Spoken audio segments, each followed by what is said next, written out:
الحمد لله والصلاة والسلام على من لا نبي بعده وعلى آله وأصحابه ومن والاه أما بعد. لقد روى الإمام النسائي عن مصعب بن سعد عن أبيه رضي الله تعالى عنهما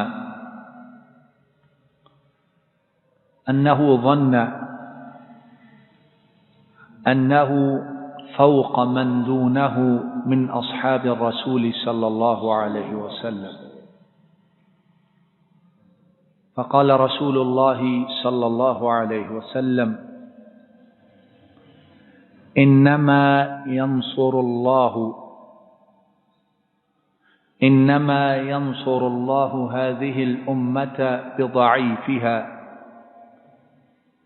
بدعواتهم وصلاتهم وإخلاصهم أو كما قال صلى الله عليه وسلم. سامعین گرامی، نیک عمل، اچھا عمل، خوبصورت عمل اور نفع والا عمل وہ ہے جس میں دو چیزیں ہوں. اگر وہ دو چیزیں ہیں تو ہمارا عمل انشاءاللہ اچھا بھی ہے، خیر والا بھی ہے، اور انشاءاللہ اللہ رب العالمین کے ہاں قابل قبول بھی ہے. اور اگر وہ دو چیزیں یا ان میں سے ایک چیز نہیں تو ہمارا عمل دیکھنے میں عمل ہے لیکن وہ بے وقعت، بے قیمت اور فضول عمل ہے. اور وہ دو چیزیں کیا ہیں؟ علماء نے قرآن و سنت کی روشنی میں بیان کیا. انہیں کہتے ہیں الاخلاص والمتابعہ. ایک یہ کہ وہ عمل اللہ کے لیے خالص ہو، اور دوسری بات یہ کہ وہ عمل نبی کریم صلی اللہ علیہ وسلم کی سنت کے عین مطابق ہو. جس عمل میں یہ دو باتیں ہیں عمل کرنے والے کو مبارک ہو، اور جس عمل میں یہ دونوں یا دونوں میں سے ایک بات نہیں ہے وہ عمل اللہ کے ہاں نہ مقبول اور نہ منظور ہے.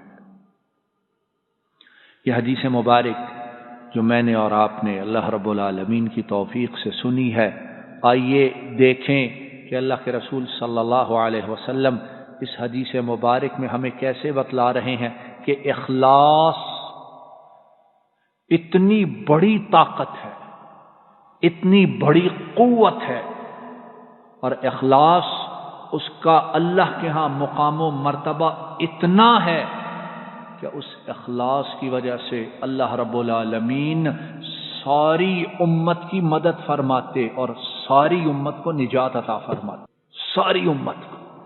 حضرت مصعب ابن سعد یعنی حضرت سعد ابن ابی وقاص رضی اللہ تعالی عنہ، جو عشرہ مبشرہ میں سے معمولی صحابی نہیں، وہ 10 صحابہ جنہیں جنت کی بشارت دی ہے، ان کا بیٹا حضرت مصعب وہ اپنے باپ سے روایت کرتے ہیں. حضرت سعد وہ کہتے ہیں کہ چونکہ مالدار تھے، پیسے والے تھے، قریشی تھے، خاندان گھرانہ ان کا بہت بڑا تھا. آپ جسے آج کے دور میں کہتے ہیں ایلیٹ کلاس، مکہ میں وہ ایلیٹ کلاس کے ممبر فرد تھے. اسلام لائے، مال و دولت تھا، سرداری تھی، آباء و اجداد کا نام تھا. تو حضرت سعد خود بتلاتے ہیں کہ نبی کریم صلی اللہ علیہ وسلم کے جو دوسرے صحابہ تھے جو مالی طور پہ کمزور تھے، آزاد کردہ غلام تھے، یا بیچاروں کی معاشرے میں وہ حیثیت اور وقعت نہ تھی، حضرت سعد کہتے ہیں ان کے مقابلے میں اپنے آپ کو اونچا سمجھا کرتا تھا. اور انسان میں یہ ایک فطرتی قدرتی بات ہے، انسان زبان سے اظہار نہ بھی کرے اس کے دل میں تو یہ بات ہوتی ہے کہ نہیں ہوتی. جو میرے ساتھی ہیں، میرے کولیگز ہیں، میرے فیلوز ہیں، ٹھیک ہے میرے ساتھ ہیں لیکن مجھ میں یہ بھی ہے، یہ بھی ہے، یہ بھی ہے، ان کے پاس تو ہے ہی نہیں کچھ. فرماتے ہیں کہ نبی کریم صلی اللہ علیہ وسلم کو میری جب اس بات کا پتہ چلا تو آپ نے ارشاد فرمایا سعد سنو، انما ينصر اللہ هذه الامة بضعیفها، تم طاقتور ہو، مالدار ہو، بڑے گھرانے سے ہو، مقام و مرتبہ ہے، آواز سنی جاتی ہے، آؤ تو لوگ کھڑے ہوتے ہیں، بیٹھو تو لوگ توجہ کرتے ہیں، چہرہ کرتے ہیں، لیکن ایک بات یاد رکھو، اللہ اس امت کی مدد اس کے ضعیف لوگوں کی وجہ سے کرتے ہیں۔ اللہ اکبر۔ اور حدیث کے جو الفاظ ہیں ان کا جو ترجمہ واللہ عالم بالصواب بنتا ہے وہ یہ ہے، اللہ اس امت کی مدد صرف ان کے کمزور لوگوں کی وجہ سے کرتے ہیں، صرف کمزور لوگوں کی وجہ سے۔ انما اس کا معنی حصر کا ہوتا ہے کہ اللہ مدد ہی کمزور لوگوں کی وجہ سے کرتے ہیں، اور مالدار، منصب والا، تھوڑی بہت طاقت والا وہ سمجھتا ہے سارا کچھ میری وجہ سے ہو رہا ہے۔ فرمایا اللہ مدد ہی کمزور لوگوں کی وجہ سے کرتے ہیں، اور کمزور لوگوں کے کس کام کی وجہ سے؟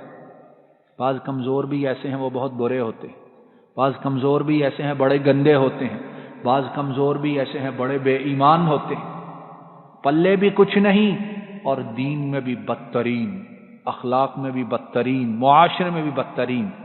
فرمایا اللہ رب العالمین ضعیفوں کی وجہ سے اس امت کی مدد کرتے ہیں، ان میں 3 باتیں آپ نے ذکر فرمائی، بدعواتہم، ان کی دعاؤں کی وجہ سے، ان کی بولیے کس وجہ سے؟ دعاؤں کی وجہ سے، وصلاتہم، ان کی نمازوں کی وجہ سے، اور تیسری چیز واخلاصہم، اور اللہ رب العالمین کے لیے جو عبادت اخلاص سے کرتے ہیں، دکھاوے اور ریا کے لیے نہیں، اللہ کو یہ تینوں باتیں اتنی پسند ہیں، کرتے غریب، کمزور، ضعیف ہیں، لیکن اللہ اس کی وجہ سے ساری امت کو نجات عطا فرما دیتے ہیں۔ تو یہ ہے سامعین گرامی، پہلی بات یہ ہے کہ کمزوروں کو، جو اللہ والے ہوں، جو دیندار ہوں، جو قرآن و سنت والے ہوں، انہیں گھٹیا اور اپنے سے کمتر نہ سمجھیں۔ اور دوسری بات یہ ہے کہ ہم بھی اپنے آپ میں 3 چیزیں لانے کی کوشش کریں۔ ایک تو یہ ہے کہ اللہ رب العالمین سے دعائیں کثرت سے کریں، نمازیں باقاعدگی کے ساتھ خشوع و خضوع کے ساتھ ادا کریں، اور تیسری بات کہ جو کام بھی کریں وہ صرف اللہ کی رضا کے لیے کریں۔ انشاءاللہ اللہ رب العالمین جہاں امت کو نجات عطا فرمائیں گے وہاں کرنے والے کو بھی اللہ ضائع نہیں کریں گے۔ وآخر دعوانا ان الحمد للہ رب العالمین۔